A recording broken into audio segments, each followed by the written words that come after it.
আসসালামু আলাইকুম। ভালো খেলেও প্রথম টেস্টে শ্রীলঙ্কার বিপক্ষে ড্র নিয়েই সন্তুষ্ট থাকতে হলো টিম বাংলাদেশকে। তাই সিরিজ জিততে হলে দ্বিতীয় টেস্টে জয় ছাড়া কোনো বিকল্প নেই টাইগারদের সামনে। এদিকে জ্বরের কারণে প্রথম টেস্ট ম্যাচটি মিস করে গেলেও দ্বিতীয় টেস্টের জন্য পুরোপুরি ফিট অলরাউন্ডার মেহেদী হাসান মিরাজ। তাই এখন কথা হলো দ্বিতীয় টেস্ট ম্যাচে কাকে রেখে কাকে খেলাবে বাংলাদেশ দল। এটাই এখন বড় চিন্তার বিষয়। কেননা প্রথম টেস্টে নাইম হাসানের বোলিং পারফর্ম ছিল খুবই দুর্দান্ত। অন্যথায় প্রথম টেস্টে বাজে পারফর্ম করা সত্ত্বেও বিকল্প কোনো ওপেনার না থাকায় এনামুল হক বিজয়কেও যে বসিয়ে দিবে তারও কোনো উপায় নেই টিম ম্যানেজমেন্টের সামনে।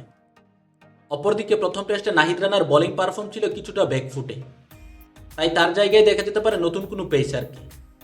তো সব মিলিয়ে আজ শ্রীলঙ্কার বিপক্ষে দ্বিতীয় টেস্টের জন্য কেমন হতে পারে বাংলাদেশের শক্তিশালী একাদশ, চলুন তা দেখে নেই এক পলকে। শ্রীলঙ্কার বিপক্ষে দ্বিতীয় টেস্টের জন্য বাংলাদেশের নতুন একাদশ। Number 1, Sadman Islam, opening batter.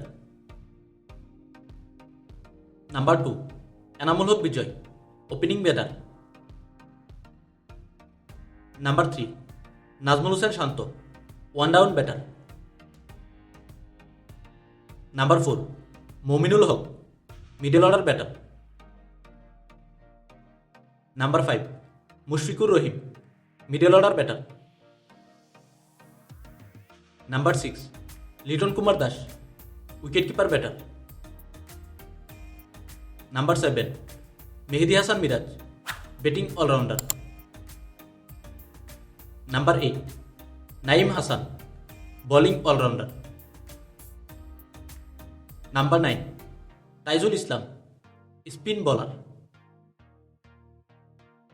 Number 10, Hasan Mahmud, fast bowler.